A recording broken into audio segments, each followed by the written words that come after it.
और कबीर। कॉलेज के बाद किस्मत ने तीनों को एक ही कंपनी में नौकरी दिला दी और रोज की वही मीटिंगें, वही टारगेट और वही थकाने वाली ऑफिस की जिंदगी तीनों को अंदर ही अंदर खा रही थी। विवेक और रिया का रिश्ता भी उसी ऑफिस के बीच शुरू हुआ था, पर दिन भर की बातें और साथ बिताए गए लंच ब्रेक ने दोनों को एक दूसरे के और करीब ला दिया था। कबीर, जो इन दोनों का भरोसेमंद दोस्त था, हमेशा हंसी मजाक करता रहता था। उस दिन लंच टाइम में तीनों दोस्त ऑफिस के कैंटीन के कोने में बैठे थे और फिर रिया ने अचानक कहा, यार मेरे घर में शादी पड़ी है मेरे मामा के बेटे की, और अगले ही हफ्ते है, लेकिन जगह थोड़ी दूर है और नाम भी थोड़ा अजीब सा है, सुहागी पहाड़ी।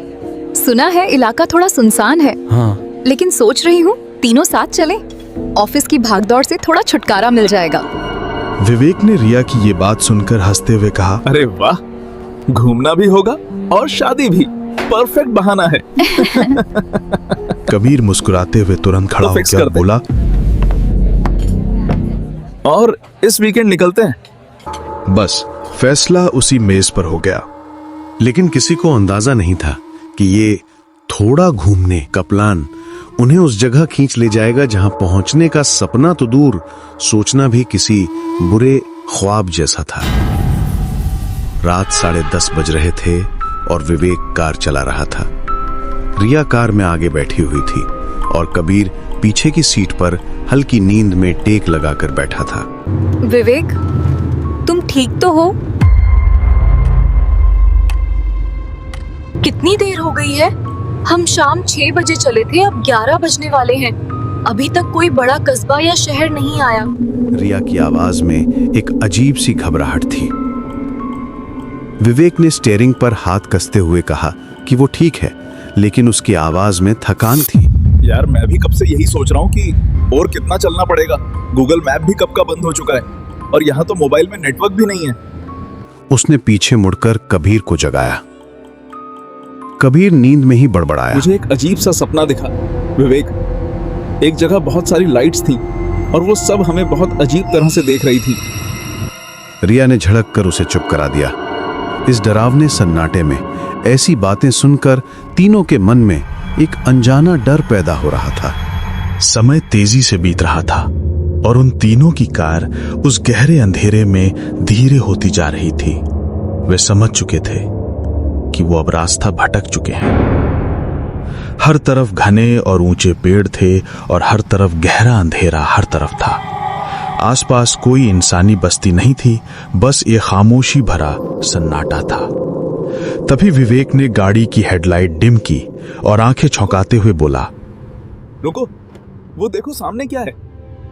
दूर बिल्कुल सूने खुले मैदान जैसी जगह में अचानक बहुत सारी तेज रोशनियां और एक बड़ा सा पंडाल दिखा और उनको दूर आते हुए हल्की सी शहनाई की धुन सुनाई दे रही थी। ओह माय गॉड, विवेक, शादी! ये पक्का वही जगह है। देखो कितनी दूर से दिख रहा है।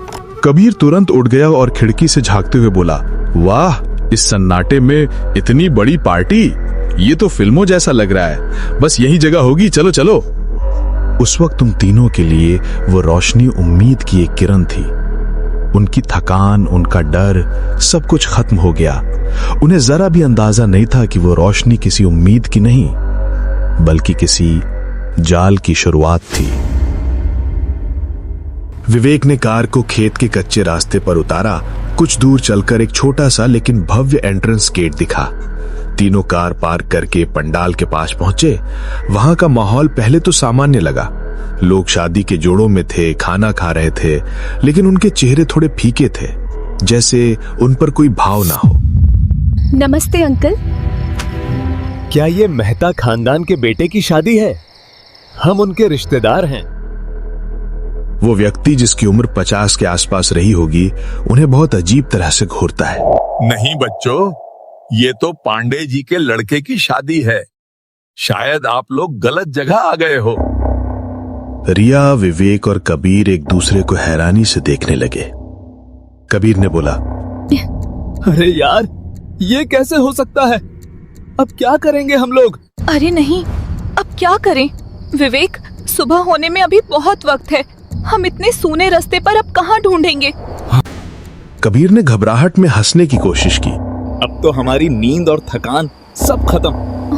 अब मेहता जी की शादी ढूंढने के चक्कर में जंगल में ही ना सोना पड़ जाए। आप लोग थक गए होंगे, एक काम करो, खाना खाकर जाओ। आप अब हमारे मेहमान हो। रात हो चुकी है और आप इतनी दूर भटक कर आए हो। हम गांव वाले मेहमान को ऐसे खाली हाथ नहीं जाने देते।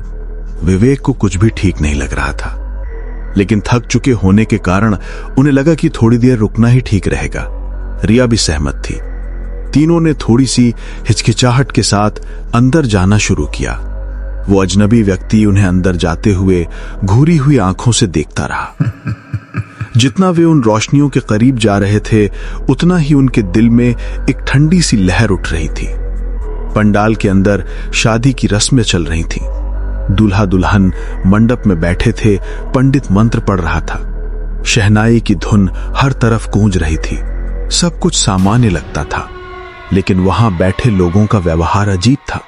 माहौल खुशियों का था, पर चेहरों पर खुशी नहीं थी। आंखों में सिर्फ एक खालीपन। रिया ने कबीर के कान में फुसफुसाया, इनको देखो कबीर, कोई बात नहीं कर रहा, बस इधर उधर घूम रहे हैं और हमें ऐसे घूर रहे हैं जैसे हम कोई अलग ग्रह से आए हों। कबीर ने भी माना कि उसे भी ये सब अजीब लग रहा है। खुद को शांत करने के लिए उन्होंने एक ग्रुप सेल्फी ले ली। कुछ याद तो रहेगी। जब वे सेल्फी ले रहे थे तो आसपास खड़े कुछ लोग तुरंत उनकी तरफ मुड़कर उन्हें बड़े अजीब तरह से देखने लगे। विवेक ने जबरदस्ती हंसते हुए कहा, चलो अब थोड़ा खाना खाते हैं, भूख बहुत तेज लगी है। तीनों एक टेबल पर बैठे। खाना सामान्य शादी जैसा दिख रहा था। परोसने वाले लोग बिल्कुल खामोश थे। दाल तो बहुत अच्छी लग रही है, चलो शुरू करते हैं। रिया जैसे ही अपनी प्लेट में पहला निवाला डालने वाली थी, उसकी नजर नीचे गई। उसका चेहरा सफेद पड़ गया। घबराई हुई आवाज में उसने विवेक से पूछा, विवेक, ये क्या है? विवेक और कबीर दोनों ने रिया की प्लेट की तरफ देखा। दाल के ठीक बीच में एक इंसान की साफ साफ कटी हुई उंगली पड़ी थी। ये क्या मजाक है? विवेक ने अपनी प्लेट की तरफ देखा। उसकी प्लेट में रोटी के पास बालों का एक गुच्छा और एक छोटा सा भूरा मुरझाया हुआ कान का हिस्सा पड़ा था। कबीर चीख पड़ा, मेरे प्लेट में भी कुछ पड़ा है। उन तीनों की आंखें फटी रह गईं। ये कोई मजाक नहीं था। वो सब कुछ इतना वास्तविक था कि उनका पूरा शरीर कांप उठा। वे ना चीख सकते थे, ना भाग सकते थे और डर के मारे उनके रोंगटे खड़े हो गए। वे ऐसी दावत में थे जहां ऐसा लग रहा था कि मेहमान ही भोजन हो। तीनों ने तुरंत अपने हाथ पीछे खींच लिए और तब उनकी नजर आसपास बैठे लोगों पर गई। शादी के सभी लोग जो खाना खा रहे थे, वे सब उनकी तरफ देख रहे थे। उनके चेहरे पर अब वो खामोशी नहीं थी, अब वहां एक अजीब सी, बहुत हल्की, डर पैदा करने वाली मुस्कुराहट थी। उनकी नजरों में अब मेहमान नवाजी नहीं, बल्कि शिकार को देखने की एक भूख थी। रिया की आंखों से आंसू बहने लगे। उसने दबे हुए डर से कहा,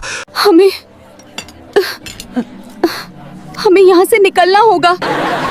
शोर न करो और चुपचाप धीरे से उठो।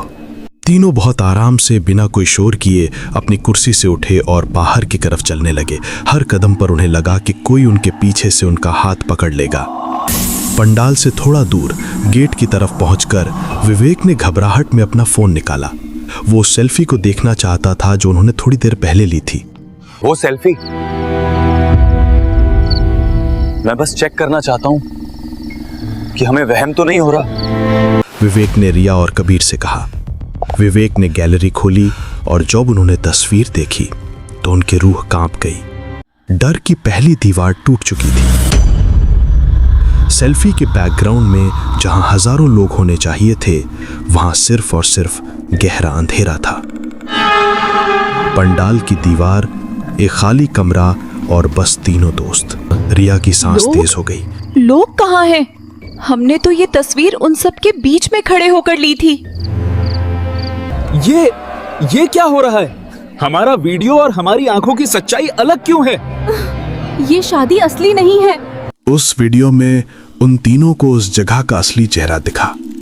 वो सिर्फ एक पर्दा था। उस वीडियो में विवेक, रिया और कबीर बहुत साफ दिखते थे, लेकिन उनके पीछे का पूरा पंडाल बिल्कुल अंधेरा था। वहां एक भी रोशनी नहीं थी, कोई दूल्हा नहीं, कोई मेहमान नहीं, सिर्फ खाली टूटी फूटी जमीन और पेड़ों का अंधेरा। हमें यहाँ से निकलना होगा। ये लोग, ये शादी, ये सब हमारी आंखों का धोखा है। ये कोई भूतों की बारात है। जल्दी चलो। कबीर चीखा। तीनों जोर से डर से कांपते हुए कार की तरफ भागे। उनके पीछे से शादी के लोगों की हंसी की बहुत तेज आवाज आई, जैसे वो उनका मजाक उड़ा रहे हों।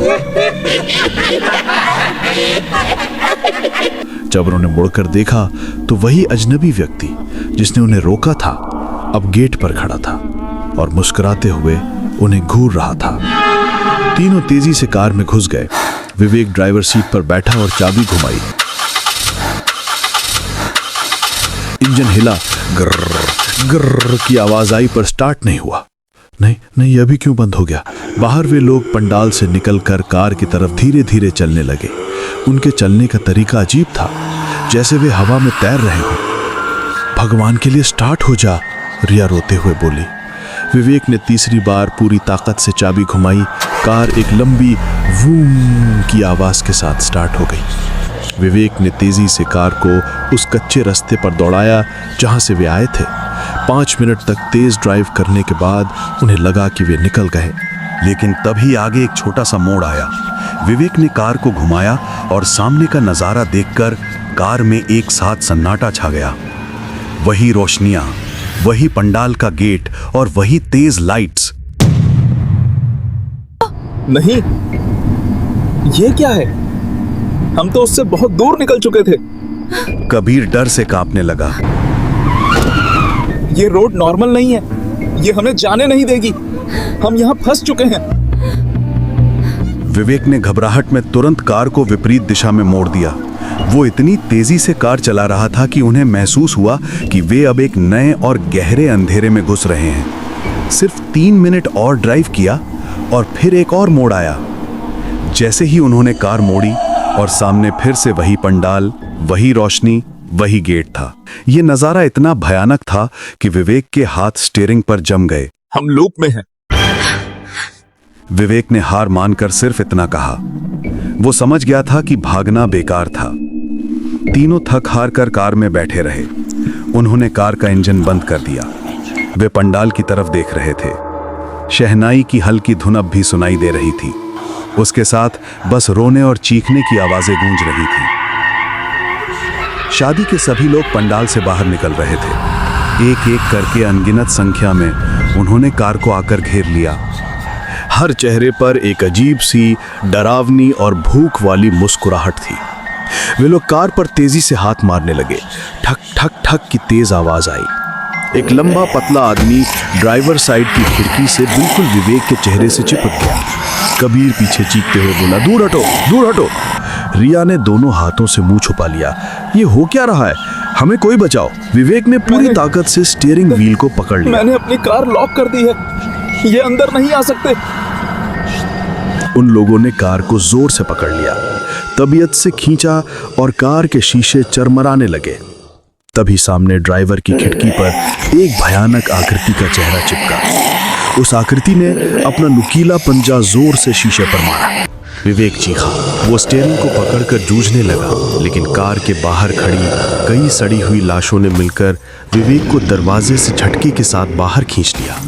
रिया की चीख पूरे जंगल में गूंज उठी। वो और कबीर दहशत से कांपते हुए कुछ नहीं कर पाए। विवेक जमीन पर गिरा। इससे पहले कि वो उठ पाता, शादी के लिबास में लिपटे वे सारे भूखे चेहरे उस पर टूट पड़े। अंधेरे में सिर्फ चीखने की एक भयानक आवाज आई, जो तुरंत मास्क उतरने की गंदी आवाजों में बदल गई। रिया और कबीर खुद को कार में दबाकर दहशत से कांप रहे थे। अब वो भयानक भीड़ अगले शिकार की ओर भूखे भेड़ियों की तरह आगे बढ़ी।